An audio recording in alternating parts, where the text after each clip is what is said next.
Back to latent academy. आज के इस टॉपिक में हम बात करने वाले हैं मोटिवेशन की। मोटिवेशन की क्या नीड है लर्निंग में, उसके बारे में कि मोटिवेशन कितना इम्पोर्टेंट है। ये टॉपिक ऐसे है तो बहुत ही इम्पोर्टेंट, जो कि बार बार पूछा जाता है हमारे सीटेट के एग्ज़ाम में। इससे रिलेटेड बहुत सारे क्वेश्चंस आते हैं। चलो बिना किसी टाइम वेस्ट के हम फटाफट देखते हैं कि मोटिवेशन कितना इम्पोर्टेंट है लर्निंग के लिए। सबसे पहले समझते हैं मोटिवेशन। मोटिवेशन है क्या, उसके बारे में देखते हैं। Motivation is the internal drive that stimulates a person to act और behave in a particular way. Motivation एक ऐसा चीज़ है या एक ऐसा थिंग है जो आपको अंदरूनी रूप से यानी आपके अंदर से इंटरनल रूप से आपको एक स्पार्क देता है, एक आपको किक देता है, जिसके रिस्पॉन्स में आप एक्ट करते हैं और उसके हिसाब से बिहेव करते हैं। उसको मोटिवेशन कहते हैं। It energize direct and sustain a behaviour. ये इनर्जाइज करता है और एक बिहेवियर के अंदर बदलाव ला के दिखाता है। Suppose a student study regularly to get a good marks. ये एक मोटिवेशन का थॉट्स। देखो मोटिवेशन को अगर हम सिंप्लीफाई एक बोले तो आपको मोटिवेशन उस टाइम में रिप्रेजेंट करता है कि ये एक प्रकार का किक है, जो किक मिलने से बच्चे के अंदर, एक स्टूडेंट के अंदर ये भावना होती है कि हमें इस चीज़ को कर दिखाना है। मोटिवेशन बेसिकली यही है कि एक वो भावना लेके आना कि वो उस चीज़ को कंप्लीट कर देना, उस टास्क को ख़त्म कर देना है, उसी चीज़ को मोटिवेशन कहते हैं। और मोटिवेशन स्टडी के लिए बहुत इंपॉर्टेंट है। जब तक बच्चे के अंदर एक सर्टेन टाइप का या सर्टेन टाइप का मोटिवेशन नहीं होगा, वो कभी भी कोई काम करना नहीं चाहेगा। सपोज़ आपको आइसक्रीम खाना है तो उसके लिए आपका मोटिवेशन सबसे पहले क्या है, आइसक्रीम खाना। तो उसके लिए आपको क्या करना पड़ेगा, अपनी मम्मी को बनाना, उनसे पैसे लेकर के फिर आइसक्रीम खाने जाना। सेम चीज़ यहाँ भी वही रिप्रेजेंट करता है कि मोटिवेशन वही है कि वो एक रिप्रेजेंटेटिव वे में शो करेगा कि बच्चा कैसे मोटिवेट होगा। आइसक्रीम खाने के लिए पैसा कहाँ से लेगा, मम्मी से लेगा। ये मोटिवेशन को डिराइव करता है। टाइप्स ऑफ मोटिवेशन देखते हैं कि कितने टाइप्स का मोटिवेशन होता है उसके बारे में। सबसे पहले देखते हैं इंट्रिंसिक मोटिवेशन। इंट्रिंसिक मोटिवेशन क्या होता है कि वो अंदरूनी, खुद की अंदर की भावना को मोटिवेशन कहते हैं। जैसे कि comes from with in curiosity and interest. ये इंट्रिंसिक मोटिवेशन जो होता है ना, वो एक क्यूरियोसिटी और इंटरेस्ट के रूप में आता है। सपोज जैसे कि हम जैसे जितने भी एडल्ट लोग हैं, सबके अंदर एक इंट्रिंसिक मोटिवेशन ये है कि हमें गवर्नमेंट जॉब लेना है, हमें अपने लाइफ को स्टेबल करना है, हमें अपने स्टेटस को एक मेंटेन करना है अपने सोसाइटी के अंदर। तो हमारा इंट्रिंसिक मोटिवेशन क्या है, गवर्नमेंट जॉब लेने के लिए ये सारे फैक्टर्स कि हमें स्टेबल बनना है, हमें अपने आप का स्टेटस बिल्डअप करना है, हमें खुद के फैमिली के लिए अच्छा सोचना है, उनको इम्प्रूवमेंट देना है। ये सारा इंट्रिंसिक मोटिवेशन होगा जिसके ऊपर हम रिएक्ट करेंगे और एक गवर्नमेंट जॉब को लेंगे। तो ये एक सर्टेन टाइप का मोटिवेशन जो आपके खुद के अंदर से निकले, जो आपकी भावना हो कि हाँ हमें इस चीज़ को करके दिखाना है, कर गुजरना है इस चीज़ से, वो इंट्रिंसिक मोटिवेशन के अंदर आता। एक्सट्रिंसिक मोटिवेशन, एक्सट्रिंसिक मतलब जो कि बाहरी रूप से motivation, comes from external reward just like a great praise, ये सब। मतलब कि इसका अगर मैं एग्जांपल दूँ तो देखो, आप जैसे घर में होता है कि हम चाहते हैं कि मेरी मम्मी मुझसे खुश हो जाए, मेरे पापा मुझसे खुश हो जाए, तो उसके लिए मैं क्या करूँगी, मम्मी को मनाने के लिए उनके पसंद का फूड्स बनाऊँगी, उनके कही हुई बातों पे चलूँगी, या वो जो बोलेंगे उनके अकॉर्डिंग करूँगी, उनसे क्या होगा, उनको खुशी मिलेगी। तो ये क्या है, एक एक्सट्रिंसिक मोटिवेशन, कि उनके लिए उनको खुश करना है। ये क्या है, बाहरी रूप का मोटिवेशन दिखाता है। सपोज अगर हम किसी क्लास की बात करें तो वहाँ पे बच्चा ये सोचे कि हमें अच्छे मार्क्स लाना है, मॉनिटर बनना है। ये सब, ये फैक्टर क्या हो गया, एक बाहरी रूप का फैक्टर हो गया, ना कि अंदरूनी रूप का फैक्टर हो गया। क्योंकि बच्चा अगर मान लो मार्क्स के बेसिस पे अगर कोई काम कर रहा है कि अच्छा मार्क्स लेके आने के लिए, तो ये तो बाहरी फैक्टर के रूप में रिप्रेजेंट करना है कि इस मार्क्स के लिए बच्चा अच्छा फॉर्म परफॉर्मेंस दे रहा है अपना। तो ये उस चीज़ को रिप्रेजेंट किया। वही इंट्रिंसिक में कि जो आपको कर गुजरना है, जो आपके लिए ही है, आप अपनी इच्छा से उसको करना चाह रहे हो, वो इंट्रिंसिक मोटिवेशन के अंदर आया। नेक्स्ट हम देखते हैं importance of motivation in learning. अब क्या इंपॉर्टेंस है मोटिवेशन का, वो भी हमारे लर्निंग के प्रोसेस में। It enhance students engagement. ये स्टूडेंट के एंगेजमेंट को इन्हेंस करता है। ऑब्वियसली अगर आपकी अपने मन की इच्छा है कि आपको कुछ करना है या आपको रैंक होल्डर बनना है, तो आप उसके ऊपर काम करोगे, आप कंटिन्यूस स्टडी करोगे, आप उसको पढ़ोगे, जानोगे, सीखोगे, तो वो आपके मतलब लर्निंग को बहुत ज़्यादा एंगेजमेंट बनाया ना पढ़ाई के रूप में। Improves academic performance. अगर बच्चा मोटिवेटेड रहता है तो उसका एकेडमिक परफॉर्मेंस भी बहुत अच्छा होता है, क्योंकि उसको पढ़ने पे फोकस रहता है, उसको कुछ अच्छा करने के ऊपर फोकस रहता है। It promotes positive classroom behaviour. और एक अच्छा मोटिवेशन हमेशा पॉजिटिव क्लासरूम के बिहेवियर को रिप्रेजेंट करता है। मतलब बच्चा अगर मोटिवेटेड है तो वो एक पॉजिटिवली रिएक्ट करेगा। बच्चा किसी भी चीज़ को नेगेटिव वे में नहीं सोचेगा, क्योंकि अगर बच्चा जब पढ़ रहा होगा, वो जब एक स्टडी चैलेंज लिया होगा कि हमको ये चीज़ करना है, तो उसके अंदर ये होप ज़रूर रहेगा कि हाँ, इस स्टडी चैलेंज के हो जाने के बाद से क्या होगा कि मेरा जो टारगेट है ना वो कंप्लीट हो जाएगा, इस वजह से। तो ये एक होप जो है ना, वो होप किस चीज़ को रिप्रेजेंट कर रहा है? पॉजिटिव बिहेवियर को रिप्रेजेंट कर रहा है। सॉरी स्टूडेंट, थोड़ा सा खांसी है मौसम की वजह से, आप प्लीज़ इसको इग्नोर करिएगा। Encourages self learning and discipline. Motivation जो है वो सेल्फ लर्निंग यानी कि खुद से करके सीखने की और डिसिप्लिन की बात करता है। जब भी कोई टारगेट लेते हैं तो वो पूरा कैसे होता है, वो टारगेट जो भी हम ले रहे हैं वो सिर्फ और सिर्फ डिसिप्लिन की वजह से पूरा होता है। तो डिसिप्लिन का बहुत मेन रोल है यहाँ पे। और हाँ, आप प्लीज़ राइटिंग को उतना मत वो फोकस आउट करिए, थोड़ा सा लिखने में हो जाता है, क्योंकि सही से बैठ नहीं पाता है, पेन टैब एक दूसरे के कॉम्बिनेशन से अभी न्यू है, इस वजह से। तो आप थोड़ा सा राइटिंग को उतना माइंड मत करिएगा। Next, theories of motivation. तो ये सारे थ्योरीज है जिसके ऊपर हम बात करने वाले हैं कि ये किस तरह के मोटिवेशंस की बात करते हैं।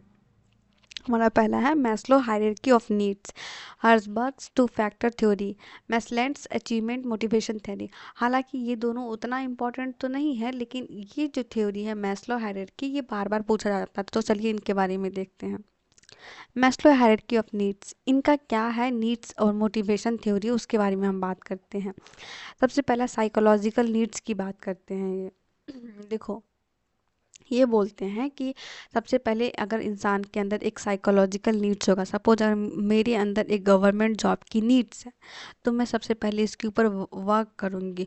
और ये गवर्नमेंट जॉब क्या करेगा, एक सेफ्टी प्रोवाइड करेगा, यानी कि ये सेफ्टी के रूप में मुझे देगा। क्या, वो भी स्टेबिलिटी की बात करेगा, ये जो मुझे ये स्टेबल बनाएगा। देन लव एंड बिलोंगिंग, ये लव एंड बिलोंगिंग इसलिए इम्पॉर्टेंट है क्योंकि अगर मान लो आप स्टेबल हो जाओगे तो आप सबके लिए प्यारे हो जाओगे, आप सबके लिए अच्छे हो जाओगे। तो ये लव एंड बिलोंगिंग के ऊपर बात करेगा। क्या पता आपके गवर्नमेंट जॉब से आपका खोया हुआ प्यार भी आपको मिल जाए, आप जिसे चाह रहे हो उसे वो भी आपको मिल जाए। तो ये सब क्या, एक लव एंड बिलोंगिंग के ऊपर रिप्रेजेंट हो गया। देन स्टीम्स एंड नीड्स, जो आपकी ज़रूरतें हैं वो पूरी हो जाएंगी उसके थ्रू। देन सेल्फ एक्चुअलाइजेशन, जो आप सोच रहे हो खुद के लिए, वो आपके साथ वो चीज़ हो जाएगा। तो ये सारा चीज़ क्या इंश्योर कर रहा है कि इंसान का एक मोटिवेशन से कितना फैक्टर जो है वो, कितना ज़रूरत जो है वो उस चीज़ को रिप्रेजेंट कर रहा है कि इंसान का किस तरह का नीड्स होगा, किस तरह का फैक्टर्स होगा जिसके ऊपर आदमी वर्क करेगा एक मोटिवेशन को लेकर के, तो उस चीज़ को फुलफिल करेगा। फिजियोलॉजिकल नीड, जैसे उसको गवर्नमेंट जॉब पाने की नीड, सेफ्टी नीड, उसको एक सेफ्टी प्रोवाइड करेगा गवर्नमेंट जॉब्स की। अच्छा, मुझे ये चीज़ होगा तो मैं बहुत से फुल हो जाऊँगा, मतलब मैं स्टेबल हो जाऊँगा, ये इस चीज़ को लेकर के। ये हो जाने के बाद उसके ऊपर एक लव एंड बिलोंगिंग की भी भावना आ जाएगी, मतलब कि आदमी स्टेबल है तो आदमी उसको एक अच्छे नज़रिए से देखता है, सोचता है उसके ऊपर, उसके सारे स्टेप्स नीड्स पूरे होंगे, उसके सेल्फ एक्चुअलाइजेशन के ऊपर, बिहेवियर के ऊपर बहुत ज़्यादा इम्पैक्ट पड़ेगा। तो ये सारा चीज़ जो है जो बहुत ही इंपॉर्टेंट है, इसी के बारे में डिस्कस किया मैस्लो हायरार्की नीड्स ने। Next is achievement motivation. अब अचीवमेंट मोटिवेशन क्या है उसके बारे में देखते हैं। Refers to the driven to pursue and meet goals, students with high achievement motivation set higher goals and work harder. ये जो है ना वो मतलब ये बेसिकली उस चीज़ को बताता है कि किसी चीज़ को आपको करने के लिए कितनी गोल्स से गुजरना पड़ेगा, उस चीज़ को दिखाता है। कि सपोज ना, ये समझो नहीं, ये एक सीढ़ी को यानी एक स्टेप्स को काउंट करता है कि आप कितने स्टेप्स ले रहे हो एक सर्टेन गोल पे पहुंचने के लिए, तो उसके बारे में बताता है। Student with high achievement motivation set higher goals, अगर उसको बहुत बड़ा मोटिवेशन है उसके अंदर तो उसका गोल भी जो है वो काफ़ी हायर है, इस चीज़ के ऊपर ये बात करता है। Next, role of teacher in a motivation. अब एज ए टीचर क्या रोल होता है हम उसके बारे में बात करेंगे कि टीचर का क्या रोल है मोटिवेशन के अंदर। Create a supportive environment, teacher जो है हमेशा सपोर्टिव इन्वायरमेंट, देखो याद रखना दो तीन टर्म टीचर से रिलेटेड जो कि हमेशा टीचर को परफॉर्म करना ही पड़ता है। वो तो एक सपोर्टिव हो गया, दूसरा उसको एज ए फैसिलिटेटर के रूप में काम करना पड़ेगा, हमेशा एज ए गाइडर के रूप में काम करना पड़ेगा, जिस चीज़ को आप हमेशा समझना। गिव रेगुलर फीडबैक, आप बच्चा कितना प्रोग्रेस किया नहीं किया ये फीडबैक किसके थ्रू मिलेगा, टीचर के थ्रू मिलेगा। रिकॉग्नाइज स्टूडेंट इफ़र्ट्स, और स्टूडेंट जो वो भी डिसिप्लिन के साथ वो चीज़ कर रहा है उसके इफ़र्ट्स को भी बार बार अप्रिसिएट करना चाहिए, ना कि भाई तुम कर रहा है कोई मतलब नहीं है कोई पूछो, ऐसा नहीं, बल्कि उसको उसके इफ़र्ट्स को उसके वैल्यू को भी आप रिस्पेक्ट करो और उसको इनकरेज करो। इनकरेज पार्टिसिपेशन एंड क्यूरियसिटी, उसके पार्टिसिपेशन और उसके क्यूरियसिटी को आपको काफ़ी इंक्रीजमेंट देना चाहिए कि बच्चा उससे खुश हो सके, बच्चा उससे बहुत ही हैप्पी हो आपके इनकरेजमेंट आपके एक बोले गए बात से। तो बहुत ज़्यादा रोल प्ले करता है टीचर। देखो टीचर ना माँ बाप के बाद टीचर ही वो एक ऐसा चीज़ है या एक ऐसा व्यक्ति है जो आपको सबसे ज़्यादा डेवलप होते हुए देखना चाहता है। यानी कि मैं भी अपने बच्चों से ये एक्सपेक्ट करना चाहती हूँ, ये एक्सपेक्ट करती हूँ कि मेरे पढ़ाए गए टॉपिक से, मेरे पढ़ाए गए कॉन्सेप्ट से आपको बहुत ईज़िली समझ में आए। कल को आपका सीटेट में बहुत अच्छे मार्क्स आए या फिर आप सीटेट क्वालिफाई कर लो मेरी वजह से, तो मेरे अंदर ये बहुत बड़ा मोटिवेशन होगा।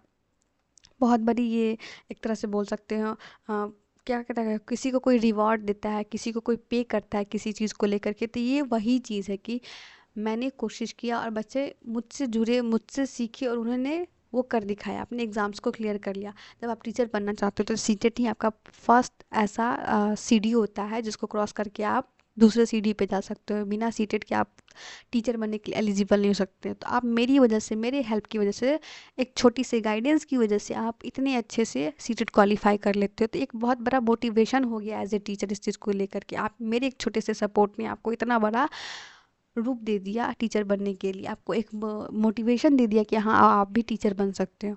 तो ये बहुत ही इम्पॉर्टेंट है स्टूडेंट्स के लाइफ के लिए। Next, motivational strategy in teaching. अब हमें क्या मोटिवेशनल स्ट्रैटेजी यूज़ करना है टीचिंग को लेकर के।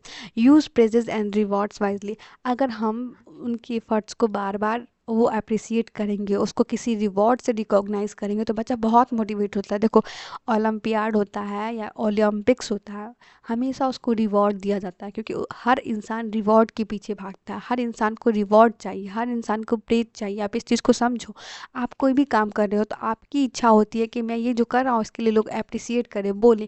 यही सबसे बड़ा स्ट्रेटजी होता है किसी भी मोटिवेशन को लेकर के, कि उस चीज़ को आप प्रेज करो, उस चीज़ को आप अप्रिसिएट करो। सेट अचीवेबल लर्निंग गोल्स, हमें हमेशा एक गोल सेट करना चाहिए किसी टारगेट को पूरा करने के लिए, कि हमें ये गोल सेट करना है कि इस गोल्स के साथ हम चलेंगे ना तो ये टारगेट मेरा कंप्लीट हो जाएगा। Relate lessons to real life, obviously आपके लेसन जो होंगे अगर आपके रियल लाइफ से रिलेटेड होंगे तो आप उससे भी बहुत मोटिवेटेड होंगे। जैसे हमने ईवीएस में भी पढ़ा था कि बहुत सारे ऐसे लोग हैं जो जिनके रियल लाइफ से हम मोटिवेट होते हैं और देखते हैं कि देखो उसने किया। सपोज रानी लक्ष्मीबाई, वो हमारी रियल लाइफ की हीरोज़ हैं कि उन्होंने कैसे अकेले ब्रिटिशर से लड़ाई की, कैसे उन्होंने 1857 के रिवॉल्ट में कितना बड़ा योगदान दिया। तो ये सब क्या हो गया, रियल लाइफ लेसन्स को दिखाना, जिससे बच्चे के अंदर मोटिवेशनल थॉट जो है वो और भी इंक्रीज़ करें। Use variety and interactive method, देखो इंटरेक्शन एक ऐसा चीज़ है ना जो किसी भी चीज़ को पॉजिटिव बनाता है। अगर इंटरेक्शन होता है किसी भी चीज़ में तो मोटिवेशन वहाँ खुद ब खुद आ जाता है। अगर आप किसी को लेके इंटरेक्ट करते हो, किसी से लेके बात करते हो तो आपके अंदर ना बहुत मोटिवेशन इसलिए आता है क्योंकि आप उस इंसान को बहुत एडमायर करने लग जाते हो, उस इंसान से बहुत ज़्यादा जुड़ जाते हो।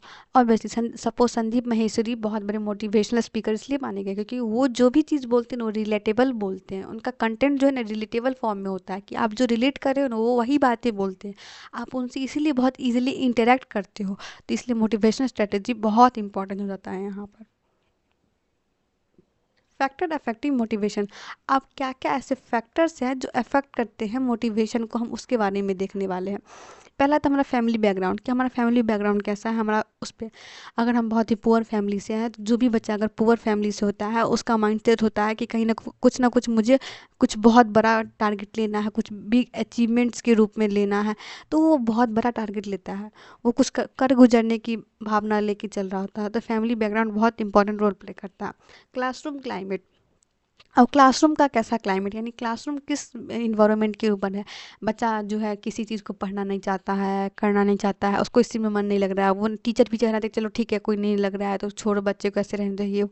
तो बच्चे के अंदर मोटिवेशन कहाँ से आएगा, बच्चा एवे जाएगा क्लास, एवे चला आएगा, एवे से कुछ नहीं होने वाला है।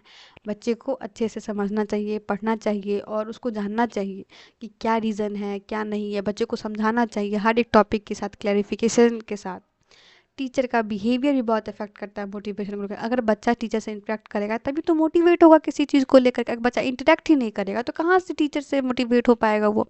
पीयर का इन्फ्लुएंस, आपका जो सहपाठी है उसका कैसा इंटरेक्शन मेथड है या कैसा इंटरेक्शन है आपके साथ, ये भी बहुत बड़ा फैक्टर है।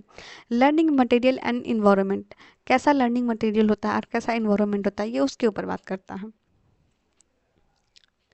Now conclusion, motivation is the key to effective learning. देखो याद रखना, की है मोटिवेशन इफेक्टिव लर्निंग का।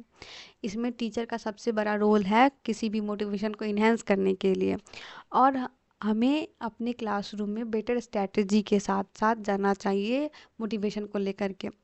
आप सीटेट के पॉइंट ऑफ व्यू से सबसे ज़्यादा आप इंट्रिंसिक मोटिवेशन को फॉलो करना और इंट्रिंसिक मोटिवेशन और रोल ऑफ टीचर के बारे में ज़्यादा फोकस करना, क्योंकि एग्जाम में सबसे ज़्यादा इंट्रिंसिक मोटिवेशन से ही क्वेश्चन आएंगे कि आप किसको गुड मानते हो, इंट्रिंसिक मोटिवेशन या एक्सट्रिंसिक मोटिवेशन को। तो सबसे ज़्यादा फैक्टर और सबसे ज़्यादा इंपॉर्टेंस आप इंट्रिंसिक मोटिवेशन को देना है, क्योंकि ये बहुत ही इंपॉर्टेंट है इस चीज़ को लेकर के। तो दोस्तों ये रहा हमारा मोटिवेशन टॉपिक पे पूरा वीडियो। होपफुली आपको ये बहुत अच्छा लगा हो तो प्लीज़ लाइक करें, शेयर करें एंड सब्सक्राइब करें, क्योंकि आज हमने मोटिवेशन के बारे में ही पढ़ा और हमने देखा कि मोटिवेशन कितना बड़ा रोल प्ले करता है। तो आपका लाइक शेयर एंड सब्सक्राइब मुझे बहुत ज़्यादा मोटिवेशन देता है। तो प्लीज़ दोस्तों, मैंने आपको मोटिवेशन पढ़ाया, अब आपका काम है मुझे मोटिवेट करना, यानी मेरे चैनल को लाइक शेयर एंड सब्सक्राइब करना। आप प्लीज़ मेरे थोड़े से सपोर्ट से ईज़िली मेरे 1K कंप्लीट करवा दो, जिससे मुझे बहुत मोटिवेशन मिले और मैं ऐसे ही इंटरेस्टिंग वीडियोस के साथ आती रहूँ। मिलते हैं नेक्स्ट वीडियो में, तब तक के लिए keep learning and keep enjoying. Thank you so much.